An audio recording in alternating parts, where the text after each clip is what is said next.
એલો pass તો કાકડિયાની વચ્ચે હલવાના ને થયું કાક આવું.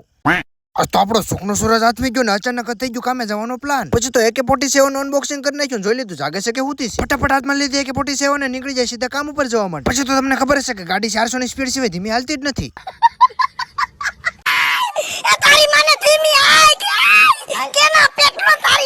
ફટાફટ કરી લીધી અંટાળિયાની છોકરી છે. હવે વિચાર કરું છું સાતુડા જાવ, હાજંટીબા જાવ કે દામનગર જાવ. પણ ફોન તો આવ્યો છે હાજંટીબા જવા માટેનો. હે ભગવાન તેરી લીલા અપરંપાર હે. ફટાફટ ગાડી વાળી લીધી હાજંટીબા જવા માટે. હવે મહાદેવના મંદિરે કોણ કોણ આવી ગયું છે કરી નાખો કોમેન્ટ. પણ એલા ભાઈ લાલ બોર્ડ વાળા ભાઈ ઉભા રાખી છે એવું લાગે છે. ડોબા અહીંયા રસ્તો બંધ છે વાંચતો ખરી. પણ એલા અમે ગુજરાતી છે કોઈના બાપનું નથી માનતા. હક તું તારે તમ તારે એવા કેવા વાળા તો લાટ હોય.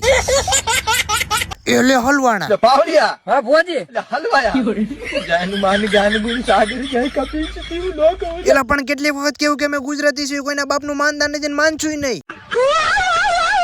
પણ પછી તો મિત્રો આપણે ગામ સાજંટીમાં કરી લીધી એન્ટ્રી. હવે આપણું કામ છે એ માળ્યું છે એને બટ્ટું પાડી દેવાનું. પછી તો AK-47 ને બહાર કાઢીને કીધું કે થઈ જા તૈયાર, કારણ કે કારીગર હવે સડી જશે કામ ઉપર. રણ વિકણ કરી નાખ્યું પણ ઘડીકમાં તો તઈ એમ છે કાકા ધીસ ઇઝ અ ટેકનોલોજીયા.